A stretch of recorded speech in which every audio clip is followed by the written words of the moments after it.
14/4/2026 காலையில 8:35 செவ்வாய்க்கிழமையில மங்களவாரத்துல இந்த தமிழ் புத்தாண்டு பிறக்கிறதே பார்த்தீங்கன்னா கொஞ்சம் விவகாரமா தாங்க. இந்த சனி வக்கரமாகும் போது செவ்வாயோட பார்வை, செவ்வாயோட சேரப்போகிறார். இப்படிப்பட்ட காலம் அமைய போகுதுங்கிறதுனால தான் தமிழ் வருஷ பிறப்புக்கு பொது பலன் சொல்றேன், கொஞ்சம் காது கொடுத்து கேளுங்கன்னு சொல்றேன். திருக்கணித பிரகாரம் போன வருஷம் முடிஞ்சது, வாக்கிய பிரகாரம் இந்த வருஷம் இப்ப முடிஞ்சது. ஆனால் இதே சனி உங்களுக்கு வக்கரமாக போகிறார். குரு இங்க அரசனாக இருக்கிறார். மங்களத்தை தரக்கூடிய செவ்வாய் வழி நடத்த போகிறார். மந்திரியாக இருக்கிறார். ஷேர் மார்க்கெட் எப்படி இருக்கும்? அப் அண்ட் டவுனா தான் சார் இருக்கும். ஒரே நேரத்துல கீழே இறங்கியும் போகாது, ஒரே நேரத்துல ஏற்றமுமாக இருக்காது. ரொம்ப நாள குழந்தை பாக்கியம் தட்டுபவர்களுக்கு, கணவன் மனைவி ஒற்றுமை இல்லாதவர்களுக்கு இந்த ஆண்டு சிறப்பான ஆண்டாக இருக்கும். நம்ம ஆங்கில புத்தாண்டு ஜனவரி 1ல இருந்து கொண்டு வந்து புத்தாண்டு பிறக்குது அப்படின்னு அதுக்கான பலன்கள் நம்ம சொன்னோம். மொழிக்கு ஆண்டு பிறப்பு அப்படிங்கிறது ரொம்ப ரொம்ப ரகசியம். தமிழ் மொழிக்குன்னு ஒரு வருஷ பிறப்பு, தமிழ் வருட பிறப்பு 14/4/2026 காலையில 8:35 செவ்வாய்க்கிழமையில மங்களவாரத்துல தமிழ் புத்தாண்டு பிறக்குது. இந்த தமிழ் புத்தாண்டு எப்படி இருக்கு, என்னுடைய ஜாதகத்துக்கு எப்படி இருக்குங்கிறத நான் ரொம்ப விலாவரியா சொல்ல போறேன். அதே நேரத்துல இந்த தமிழ் புத்தாண்டு பிறக்கிறதே பார்த்தீங்கன்னா கொஞ்சம் விவகாரமா தான். இந்த ஆங்கில புத்தாண்டு கூட அந்த சேனல்ல எல்லாம் நிறைய சொல்லியிருக்காங்க. விக்ரமாதித்தன் ஆண்டு மாதிரி நாடு 6 மாசம் காடு 6 மாசமாக இருக்கும் அப்படின்னு நம்ம சொல்லியிருக்கோம். இப்ப கூட வாக்கிய பஞ்சாங்க பிரகாரம் சனி பெயர்ச்சி ஆயிடுச்சு அப்படின்னு நிறைய பேர் நம்ம பேசிக்கிட்டு இருக்கோம். அது உண்மைதான். திருக்கணித பிரகாரம் போன வருஷம் முடிஞ்சது, வாக்கிய பிரகாரம் இந்த வருஷம் இப்ப முடிஞ்சது. ஆனால் இதே சனி உங்களுக்கு வக்கரமாக போகிறார். 5 மாசம்தான் மீனத்துல இருக்கிறார். அந்த 5 மாசத்துக்கு பிறகு மீண்டும் வக்கர கதியில போக போகிறார். இந்த சனி வக்கரமாகும் போது செவ்வாயோட பார்வை, செவ்வாயோட சேரப்போகிறார். இப்படிப்பட்ட காலம் அமைய போகுதுங்கிறதுனால தான் தமிழ் வருஷ பிறப்புக்கு பொது பலன் சொல்றேன், கொஞ்சம் காது கொடுத்து கேளுங்கன்னு சொல்றேன். சனி பார்வையும் சனி செவ்வாய் பார்வையும் இருந்தாலும் குரு எப்படி இருக்குங்கிறத பார்த்தா சுபர் உச்சம் அடைகிறாரே அப்படின்னு நிறைய பேர் சொல்லுவாங்க. சனீஸ்வரருக்கு குரு பார்வை இருக்குன்னு. அதுவும் 5 மாசம். நல்லா ஞாபகம் வச்சுங்க. மிதுனத்துல இருக்கிற குரு கடகத்துக்கு 5 மாதம், சனி வக்கரம் பெறுவது 5 மாதம், குரு பார்வை 5 மாதம். அதுக்கு பிறகு அவர் எங்க போறார்? அதிசாரமா சிம்மத்துக்கு போறார். இந்த கால்குலேஷன்லாம் நம்ம எல்லாரும் பார்க்கணும். சனி பயிற்சிக்கு நம்மளுடைய ப்ரிடிக்ஷன்ல இதெல்லாம் நான் சொல்லியிருக்கேன். இருந்தாலும் சனி பயிற்சிக்கு உண்டான பலன்கள், சனி பயிற்சிக்கு உண்டான லாப நஷ்டங்கள் நம்ம பார்த்தோம். ஆனா அதுக்கு பிறகு ஏற்படக்கூடிய வக்கரர் சனீஸ்வரர் ஏற்படக்கூடிய அதிச்சாரம் சிம்மத்துக்கு போகும்போது என்ன பலன்கள் நடக்கும்? வருட கடைசியில ராகு கேது பெயர்ச்சியும் இருக்கு. இப்படி எல்லாமே உங்களுக்கு ஒரு வைப்ரேஷனாவே இருக்கு, ஒரு வைப்ரண்ட் இயரா இருக்கு. பராபவ வருடம் அப்படின்னா ஒரு சந்தோஷமான விஷயம். குரு அரசனாக இருக்கிறார், செவ்வாய் மந்திரியாக இருக்கிறார். குருமங்களத்தை தரக்கூடிய யோகமாக இருக்கு. இந்தியாவுக்கு நல்லா இருக்கும், தமிழ்நாட்டுக்கு நல்லா இருக்கும். தொற்று வியாதிகளுடைய பிரச்சனைகள் இருக்கும், புதிய புதிய வியாதிகள். இதுக்கு ஜோதிடம் பார்க்க வேண்டிய அவசியமே இல்லை. இப்ப நடக்கிற போர்னால ஏற்படக்கூடிய ஆயுதங்கள் பிரயோகம், குண்டு போடுறது, அதனுடைய கெமிக்கல் ரியாக்ஷன், அதனுடைய இம்பாக்ட், அது எத்தனை வருஷத்துக்கு உங்களை பாதிக்கும் அப்படிங்கிறது நீங்க தான் பொறுப்பு. ஏன்னா இந்த பிரச்சனைகளை ஏற்படுத்துவதும் போரினால். சனி செவ்வாய் என்பது பயணத்தால் உலக தலைவர்களுக்கு உயிருக்கு ஆபத்து, ஆரோக்கியத்தை பாதிக்கும், தலை உயிருக்கு ஆபத்து, பயணங்களில் ஆபத்து அப்படின்னு நம்ம நிறைய சொல்லியிருக்கோம். நீர் பிரச்சனை, வெள்ளம், அதிக வெள்ளம், காற்று, மழை அப்படின்னு உங்களுக்கு பிற்கூற்றிலே இருக்கும், முற்கூற்றிலே வறட்சி இருக்கும். இந்த வறட்சி எப்படி இருக்கும் அப்படின்னு கேட்டீங்கன்னா நீர் பற்றாக்குறையாக இருக்கும். பெண்களுக்கு உகந்த ஆண்டாக இருக்கும். திருமணம் ஆகாதவர்களுக்கு திருமணம் நடக்கும். அற்புதமான பேரும் புகழும் எடுக்கக்கூடிய அளவுக்கு நல்ல டெக்னிக்கல்ல படிப்பாங்க, மருத்துவத்துல ஷைன் பண்ணுவாங்க, புதிய புதிய மருந்துகள் கண்டுபிடிப்பாங்க, பழைய இன்ஃபெக்ஷனுக்கு மருந்துகள் கண்டுபிடிப்பாங்க, புதிய இன்ஃபெக்ஷனும் வரும், அதோட போராடி வெற்றி பெறுவார்கள். போராட்டமே வாழ்க்கையாக இருந்தாலும் கடைசியில வெற்றி பெறுவது மனித குலம்தான். ஏன்னா குரு இங்க அரசனாக இருக்கிறார், மங்களத்தை தரக்கூடிய செவ்வாய் வழி நடத்த போகிறார், மந்திரியாக இருக்கிறார்.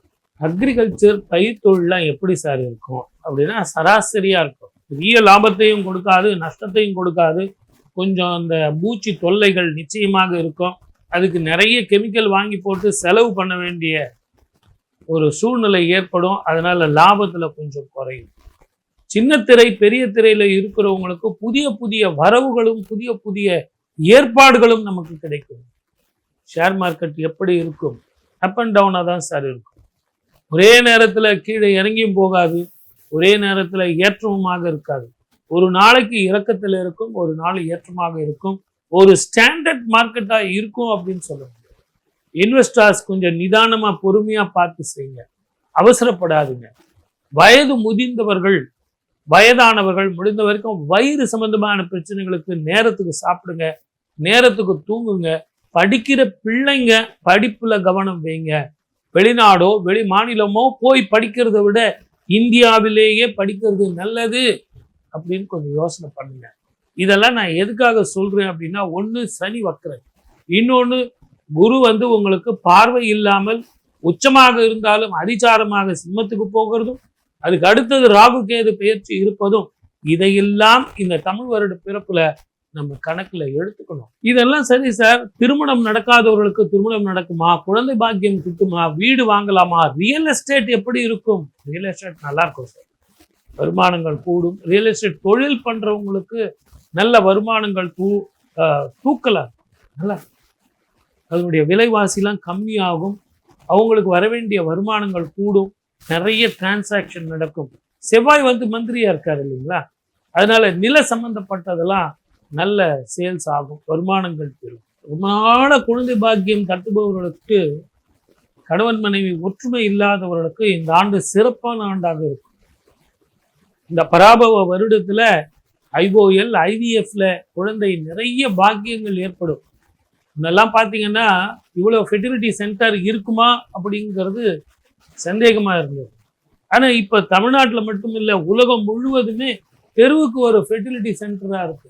இதற்கான காரணங்களை நம்ம யோசிக்கும் போது வெறும் கிரகங்கள் மட்டுமே பொறுப்பேற்றுக்கல, வாழ்க்கை முறை, நம்ம வாழ்க்கையில் நம்ம சாப்பிடும் சாப்பாடு, உணவு முறை, தூக்க முறை, வேலை செய்யும் முறை, எலக்ட்ரானிக் கேஜெட்ஸை எடுத்துக்கிட்டு நம்ம மேலே வச்சுக்கிட்டு தூங்குறது, அதே மாதிரி நிறைய மசாலா ஐட்டங்கள், இது எல்லாம் நம்ம உணர்வுகளையும் உடல்ல இருக்கிற மூலத்தையும் பாதிக்கக்கூடிய அளவுக்கு பிரச்சனைகளை கொடுக்கும்.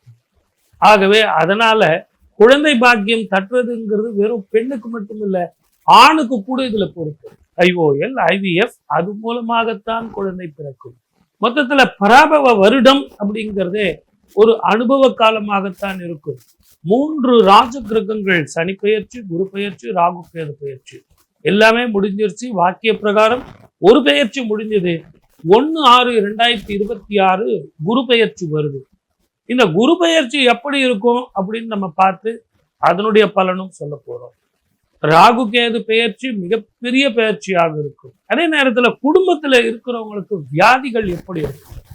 தொற்று வியாதிகள் இந்த ஆண்டு கிரகத்தினுடைய செயற்கையினால கிடையாது. இந்த கிரக செயற்கை ஒரு பக்கம் இருந்தாலும் போர் பதட்டத்தினால, போர் ஏற்பட்டு குண்டு வீச்சினாலேயும் கெமிக்கல் வீச்சினாலேயும் கடற்கரை ஓரங்கள் இன்ஃபெக்ஷனா மாறும்.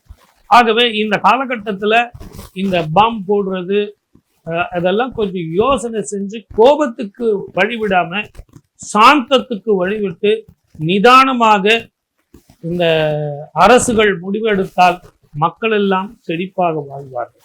இதை எல்லாத்த விட பராபவ வருடத்துல 12 ராசிக்காரர்களுக்கு எப்படி இருக்கும், மேஷத்துக்கு எப்படி இருக்கும், ரிஷபத்துக்கு எப்படி இருக்கும்னா, உங்க ஜாதகத்துக்கு எப்படி இருக்கு சனீஸ்வரர் எந்த வீட்டுல இருக்கார், குரு பேர்ச்சி ஆகும்போது எப்படி இருக்கார், ராகு கேது பேர்ச்சி ஆகிறார். அது மட்டும் இல்லை, இவங்க வக்ரமாகுறாங்க. ஒரு கிரகம் நல்லா ஞாபகம் வச்சுங்க, சனீஸ்வரர் இருக்கார், அவர் அசுப கிரகம்னு நீங்க சொன்னாலும் அவர் இன்னும் வக்கரம் பெறும்போது இன்னும் வக்கரம் பெற்ற பலன்களை தருவாரா, சுப பலன்களை தருவாரான்னு உங்க ஜாதகத்தை வச்சு பார்க்கணும். அதே மாதிரிதான் குருவும் உங்களுக்கு என்னதான் சுபராக இருந்தாலும் உச்சம் பெற்றவராக இருந்தாலும் உங்க ஜாதகத்துக்கு அவர் நல்லது செய்வாரா, என்ன மகாதிசை இப்போ உங்களுக்கு நடந்திருக்குன்னு பார்க்கணும். ராகு கேதுக்கள் சாயா கிரகங்கள் உங்களுக்கு எப்படிப்பட்ட ஸ்தான பலத்தில் இருந்து உங்களுக்கு பலன் கிடைக்கும். வெளிநாடு, வெளி மாநிலம், வெளி ஊரு வேலை செய்யறது, வேலை கிடைக்கிறது, அங்கே போய் ஏதாவது தொழில் செய்யறது, உள்ளூர்லயே ஏதாவது தொழில் செய்யலாமா, புதிய அரசாங்கம் நமக்கு நல்ல வேலையை கொடுக்குமா, நல்ல வாழ்க்கையை கொடுக்குமா, மன நிம்மதியை கொடுக்குமா, ஆன்மீகத்தினுடைய வாசல் திறக்குமா, கோவில்கள் மிகப்பெரிய புனிதம் அடையுமா அப்படிங்கிறதுக்கெல்லாம் விடிவு காலம் நிச்சயமாக கிட்டும். ஏன்னா குரு உங்களுக்கு அரசனாக இருக்கிறார். மொத்தத்துல பராபவ வருஷம், தமிழ் வருஷம் அப்படிங்கிறது ஒரு அனுபவ காலமாக இருக்கும். மலை போல வரக்கூடிய பிரச்சனைகள் கூட பனி போல மாறும். ஏன்னா என்னதான் உங்களுக்கு குரு உச்சம் மறைந்து போனாலும் மற்ற வீட்டில இருந்து பார்வை பலம் கிடைக்கும்.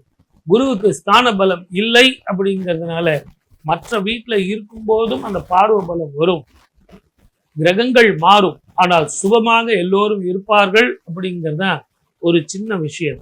மொத்தத்துல எனக்கு என்ன மனக்கவலை, என் தாய்க்கன்றோ தினம் தினம் என் கவலை அப்படின்னு சொல்றதுனால நான் சொன்ன இந்த பொது பலன்கள்லாம் பொதுவான பலன்கள். ஆனால் உங்களுடைய பலன்களுக்கு மிக விரைவாக இதே யூடியூப்ல 12 ராசிகளுக்கும் இன்னும் விரைவாக உங்களுக்கு நான் தரப்போறேன். என்னுடைய சகோதர ஜோதிடர்களும் நான் இங்க 12 ராசிகளுக்கு தனித்தனியாக உங்களுக்கு இந்த 3 கிரகங்கள் மாறும்போது தமிழ் வருட பிறப்பு எப்படி இருக்கும் அப்படிங்கிறத பேசுவோம். வாய்ப்பளித்த அத்தனை நல்ல உள்ளங்களுக்கும் நன்றி, வணக்கம். சர்வே ஜனா சுகினோ பவந்து.